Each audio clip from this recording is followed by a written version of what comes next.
What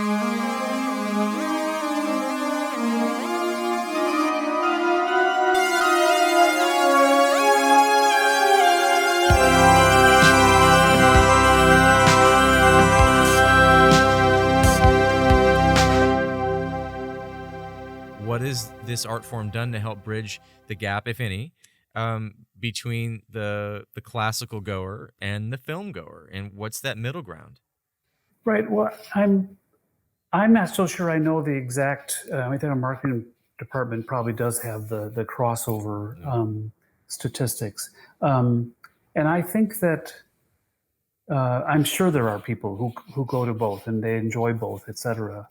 I think I think I mentioned before I started the jazz series, and it's obviously a different genre and completely different situation. But I think when we started the jazz series, I remember having a feeling that one, if we were to be able to bring an audience to hear jazz in, it was called Orchestra Hall at the time, that maybe that audience would be comfortable coming to an orchestra concert. And I'm sure there are people who do that, and we have found that the numbers go both ways. But I'm actually not so sure it's the right premise to have in the first place, because while it's wonderful that there are people who really do enjoy both, it's not necessarily. I don't know if it's necessarily the goal that we should have. Right. And I would say that, especially people, I'm going to have to say this, which hurts me, but my generation and maybe a little bit earlier or older, probably liked what they liked and continued to like what they liked. Sure. I think the younger generation, and this is just from my children, maybe they're not like other kids, but I think in the sense the iTunes generation or the iPod shuffle generation, want to call it that, I think that people have been a little bit more open to different genres, and maybe that's something that will change.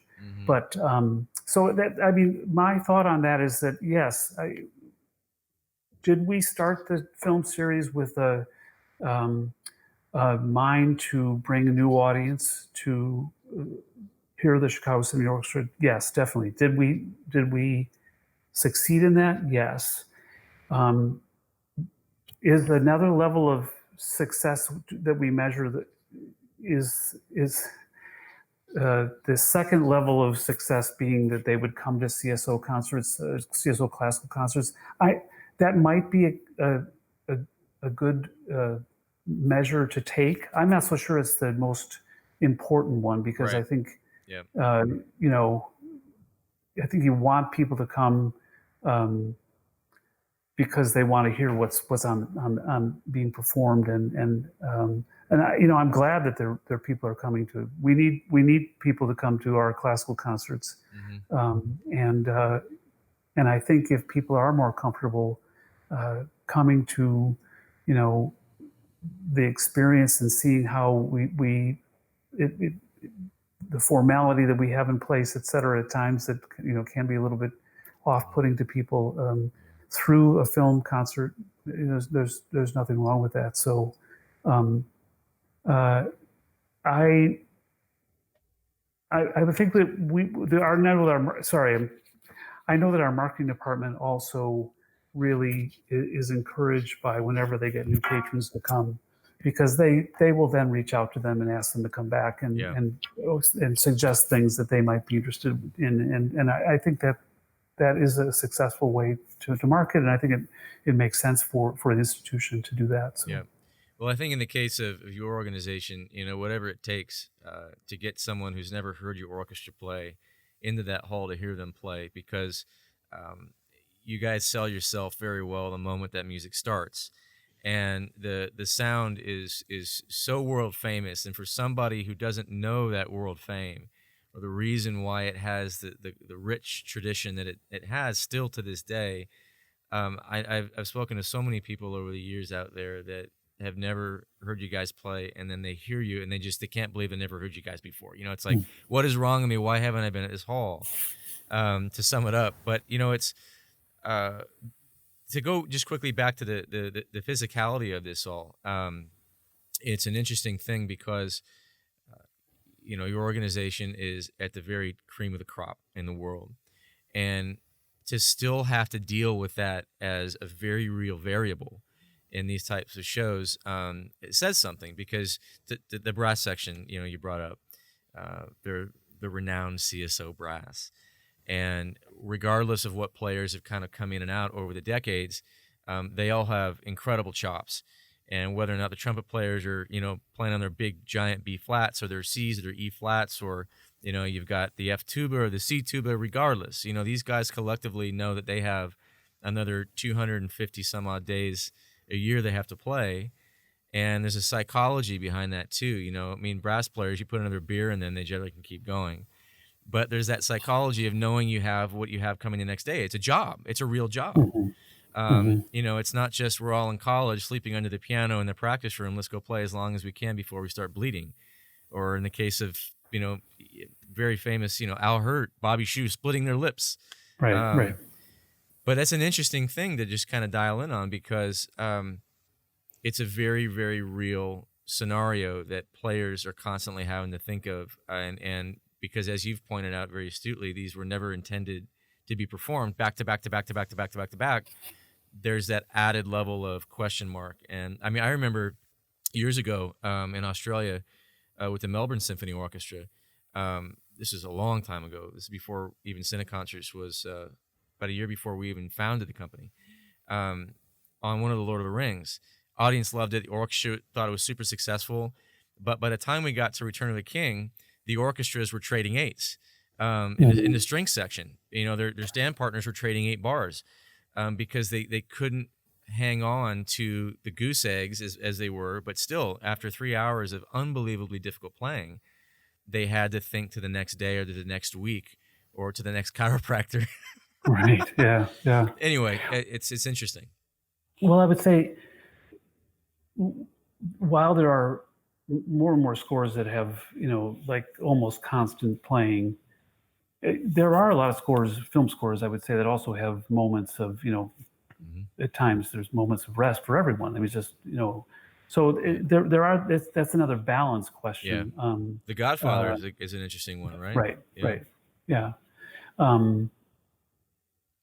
But I think some of the films that we really truly, you know, want to see with an orchestra, oftentimes they are films that have constant music going with, you know, and I think that's it. It can be challenging. So again, we are always looking at that that balance. But I wanted to go back to what you said about the physicality of being in that hall and hearing that orchestra. And I think it's a part of what is really, really different about going to see these films in a theater, even with, you know, the amazing sound systems that a lot of theaters have these days, et cetera. Hearing that orchestra play live in that hall is very special. And I have a nephew who was a freshman at Loyola University here and was taking the typical music appreciation class where he had to go to concerts and write about them. And he reached out to me and asked if I could help him get some tickets, and he went.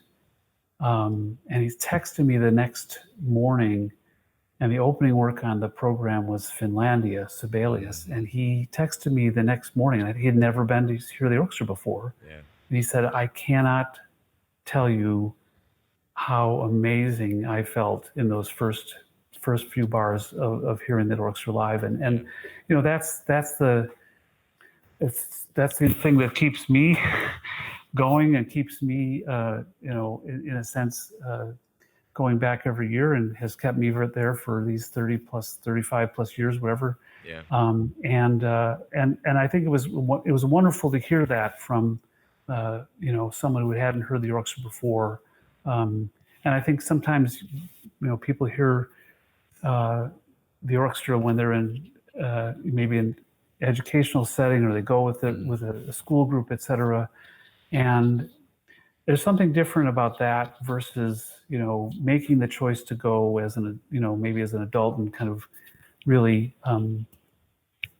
hearing the orchestra for what it's worth without any kind of, as it were, bells and whistles, or any even narration that you might hear at a sure. youth concert or whatever. So that was great to hear for me, because sometimes we forget that. Yeah. Sometimes Yeah.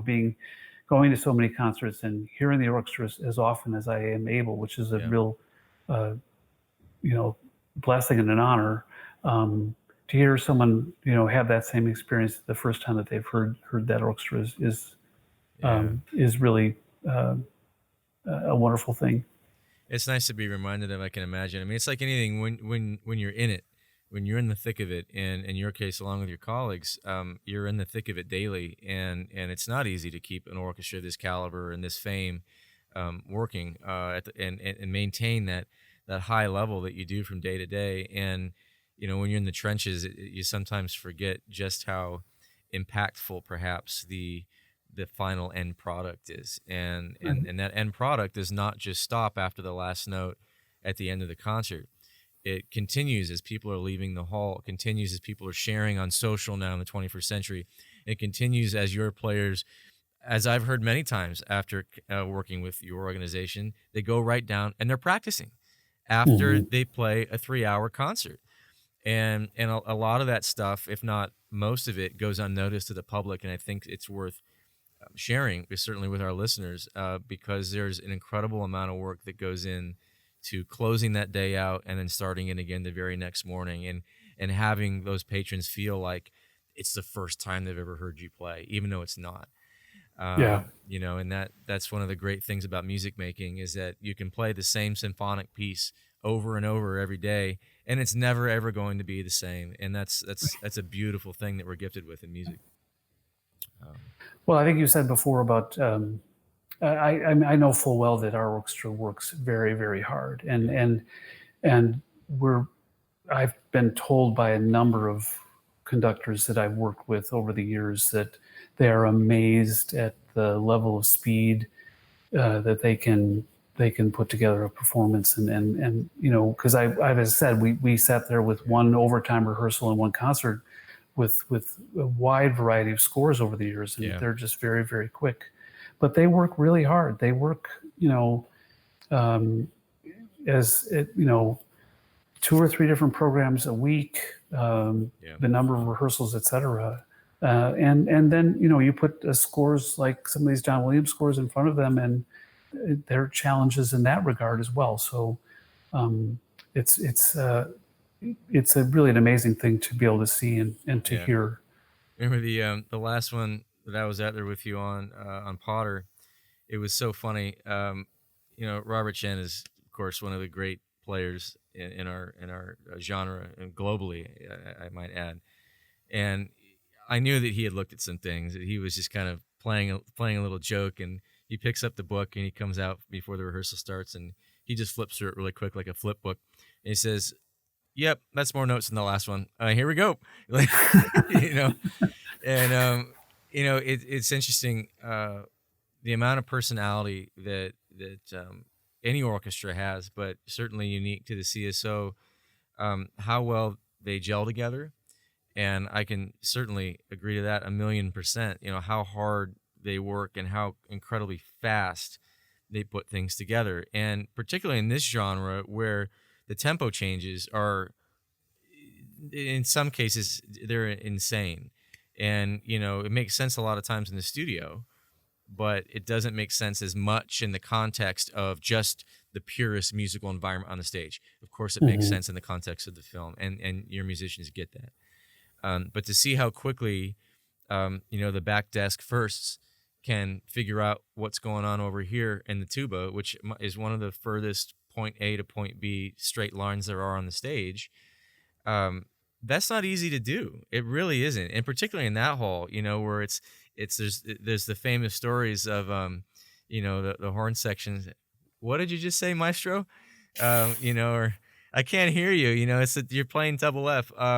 They've made some of those jokes even in rehearsal. But the acoustical space in your hall, when you're out in the audience, is so incredible. And let's just talk about that for a second. The acoustics of these types of projects.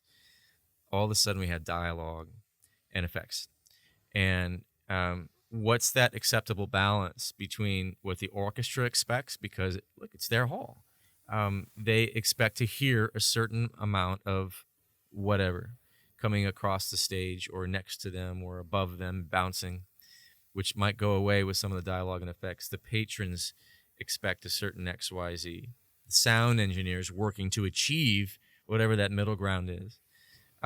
What are some of the things that you can look back in your own hall and reflect on what some of the acoustical challenges have been, or benefits, or however you might want to phrase it? Well, I think there's been a couple things that have happened. I mean, we were we did a very, very early version of Casablanca, and obviously Casablanca is a tremendous score, but it was all underscored and it was all brought back in the studio, etc. And the first showing of that film did not include subtitles. Subtitles, yeah. And so the dialogue was being missed. And in a film like that, the dialogue is extremely important, maybe more important than the music. But it was a challenge. It was a disaster, actually. We worked very hard to adjust as best as we possibly could for the second half of that program. But so that was a challenge that I was thinking about when you mentioned effects and dialogue, because I think some of the really, really well-crafted projects in this genre are those that have taken those tracks and the levels into consideration when putting together the version for a performance with live orchestra. Because, you know, I don't think the composer in the end gets as high a level of importance from the director or the sound engineer in the end in some of these films. I mean, that's a broad generalization, but there's some truth to the broadness. Right. But the fact is that our orchestra in that hall can basically, for the most part, play over the effects track and the dialogues rather easily. Yeah. And I'm not suggesting they're playing anything other than at the dynamic level that's in the music, but if the dynamic level is double or triple forte, then they're going to play triple forte in that hall. And it is a somewhat compact space with really only about 90 feet to the back wall on the main floor, and it might be 6 stories, high in terms of the space, but it has a sonic impact that is an important part of that orchestra's overall sound and legacy, etc. So that balance, I think, is something that we've seen, I would say good things and bad. I mean, I bring up the Casablanca one because it's one that I remember was a challenge that we had. We were just about to do it again, and the super titles are now in place, so that issue won't be a problem anymore. But I'm not so sure that there are other films that have caused us problems like that. But I think I'm always happy, or it's a good thing when the directors or producers of these projects take that into account to, if they need to bring the effects track, which is often usually the thing that's, I would say, probably the most challenging in these situations. But yeah, they are. I mean, I can tell you, in our case, we put both of those tracks, the dialogue and effects, through a lot of we won't call it washing, but it's similar to that, where we really have to kind of clean it up in a different way. I mean, you'd be surprised to probably hear some of these original tracks that were left in the master. Mm. We're constantly blown away by what were they doing in that moment that allowed them to leave in, the equivalent might be, just a giant flub in a trumpet at the top of Shostakovich Fifth Symphony, the fourth movement, at a high D, leaving it in the recording. And in that case, I mean, it's not a one-to-one comparison because a lot of times those are left in because the passion's so great, the performance is so unbelievable that you deal with it. And maybe there's a little bit of that too in the post-production process for movies. But I suspect that some of it's also laziness. And Mm. so we hear these things and it's just like we're all looking at each other, in front of the board, like, how's this possible? How are we going to solve it? So there is that, that there's a lot of time and care and effort that's put into that. And it's worth it because if you can spend even if it's as much as a couple of weeks in the studio working on something like that, it saves you an enormous amount of not only work, but just having to play it's a fair thing to say, the politics of solving that issue in the hall, because there is that everywhere we go.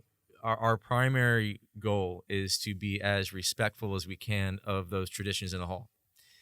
And along with that, though, comes a certain sense of practicality that needs to kind of blend into that so that we can all achieve the best product. And so a lot of times having those tracks in the way that I hope that they are for what we do, it allows people to just very quickly do their jobs, Mhm. instead of having a discussion about, what it was the prior week or what you need it to be or what's not happening or what we'd like to see. Because ultimately, even when you have the blessing of 2 rehearsals, it's still a lot. In the case of a John Williams score, for example, particularly on Potter, even with your organization, my gosh, the players are looking around at each other. Do we have any more time? I mean, they're ready. They're ready to go. Mhm. But at the end of 2 rehearsals, there's always something else, and that's the mark of a great orchestra. What else can we refine? But anyway, so that's the acoustical stuff. It's an interesting part of this again that a lot of people don't know goes into these. Um, what are some of your favorite moments that you've kind of taken out of this genre in the last number of years with Chicago Symphony Orchestra? Hmm. And they don't need to be Cineconcerts moments. They can be anything moments, anything moments. One of my memories that come to mind when thinking about favorites is the orchestra's performance of 2001: A Space Odyssey. Yeah. The film um, is such a mishmash of, as I mean, Kubrick just dropping the needle, and that's how you had to face it. Yeah. But I actually have to say I remember distinctly um, the orchestra sounding so amazing during the credits with the Strauss waltz, Yeah. and it was one of those moments where first of all, those pieces aren't easy. They're not easy to do on one rehearsal, Yeah. and the orchestra sounded really incredibly beautiful playing that music after seeing that film and all the other music in that film as well. But that's just one that comes to mind. Um, Yeah. and um, I would say going all the way back to City Lights and the power of that score and the power of that film Yeah. is another favorite memory of mine. Um, not knowing very well, or not knowing really at all, I should say, that Chaplin wrote that music the first time I heard it, and um, we were just talking about it. I'm about a mile and a half away from SNA Studios here, and Mm. the building is still there, and Yeah. it's Wow.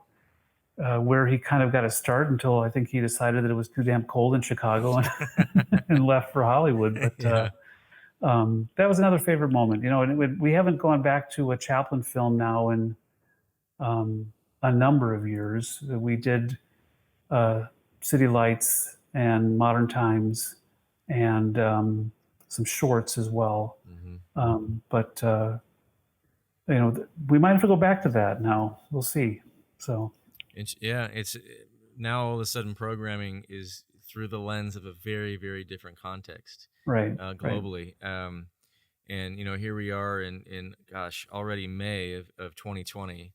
And I know that at some point we will all look back on this period and just brush it off our shoulder to some degree. I mean, I don't say that to take the situation lightly, but it's like anything else. We'll have to get through it. We'll push through it, and we'll look back on it collectively as a society, both globally, through our continents, through our countries, our states, our cities, and I think it'll be fine. But it's interesting though. We're being forced. All of us are being forced to think of our collective musicianship in a different way. Which reminds me, I was going to bring this up earlier.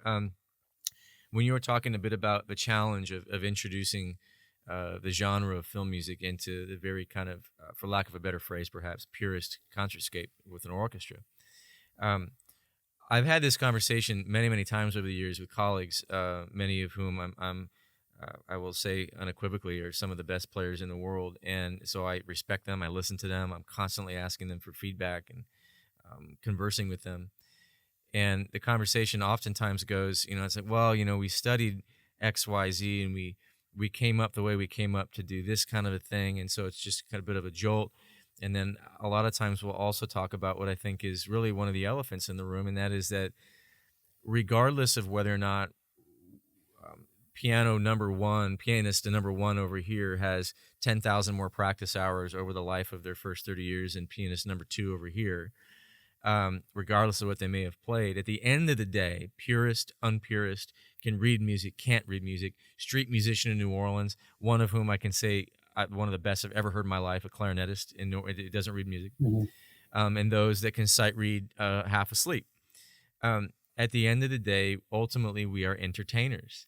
And if we don't have that patronage in hall, then we exist in a bit of a vacuum, and nobody wants that. So I think that it's interesting to see the industry globally kind of, I don't want to say reshape itself, but it's evolving like it always has for hundreds of years, to embrace what we feel we need to embrace individualistically or collectively as an organization in order to connect with our patrons. And that's a really big topic, I think. Yeah, I think that there has to be ways to think about the presentation of symphonic concerts differently. And I don't know if we've necessarily found the answer in film music. I think it's one part of an answer. But I think that the genre in overall needs to keep evolving. And some of that is really difficult to figure out how we're going to be able to do that. Well, what do you think needs to happen? I'm kind of curious, in your position, what are some of the things like right in front of your nose that you would love to see happen or think may happen? I think I mentioned this before. I talked about the formality of the concert going experience, and if in fact, I mentioned before about my nephew coming to a concert. I'd love to talk to him about what he experienced, if he understood all of what was going on. The concertmaster walking out, the tuning, the I'm sure we've been talking about changing concert dress, standards or practices for years and years and years, and I'm not so sure anyone's ever done anything about it. So I think we already started to make earlier concert times. I think we're probably going to start shorter concerts and have different kind of opportunities or different times of day, and that's going to have to change and evolve, and it has evolved over the years. I think. Well, this was before my time, but I understand that the concerts up at Ravinia in the summer used to start at 8:30 at night, and that allowed most of the businessmen to come home on the train and probably go have dinner and then come to the concert. And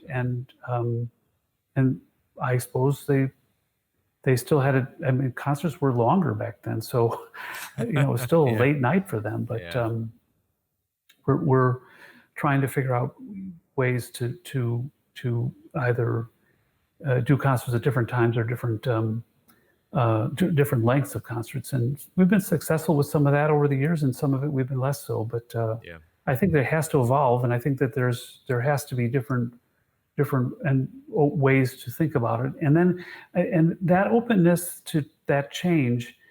I would say there's times when it's very easy to think, oh, well, that's just the orchestra members have to, embrace that, and they do, but our audiences have to embrace it as well. Yes. And so there's a lot of, I would say, strong opinions from orchestra or audience members, I should say, are equally strong opinions in orchestras as well. And so that balance has to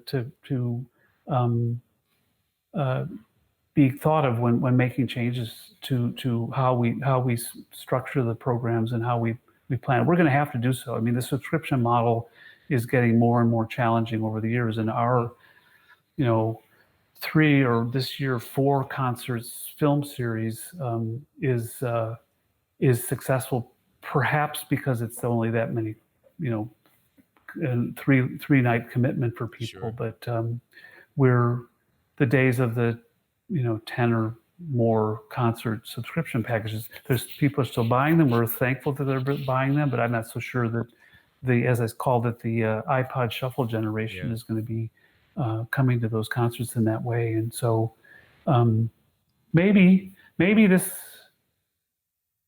this situation we face right now will change that as well. I mean, maybe people will think about making a commitment to an institution like the Chicago Symphony Orchestra in a different way after coming through this. That might be possibly wishful thinking, but I think there's some evidence to say that people will want to find ways to come together, and this is a perfect opportunity for that. And like we said before, that experience of hearing that orchestra in that hall, or really any orchestra in any hall, but this one in particular, from my perspective, is something that more and more people need to experience, and I hope that continues for a long time to come. I think it will. Well, I know it will. We just, what capacity, I guess, is the big question mark, not only now, given what's going on in the world, but just in general. That's the big question always. And I think that if you can try and be a step or 2 or 3 ahead of maybe just 2 or 3 things, it's easier to answer that question. But, well, look, you've been so generous with your time. Thank you so much for joining us here on Film Music Focus. Everybody, Mr. Jim Fahey, and thank you. It was a pleasure to speak with you about all things. It was really a pleasure as well. We're far apart, but it's. I hope we'll again see you soon at the Symphony, at Chicago Symphony Orchestra. Absolutely. Thank you again. Okay. Until then. Brought to you by Santa Concerts.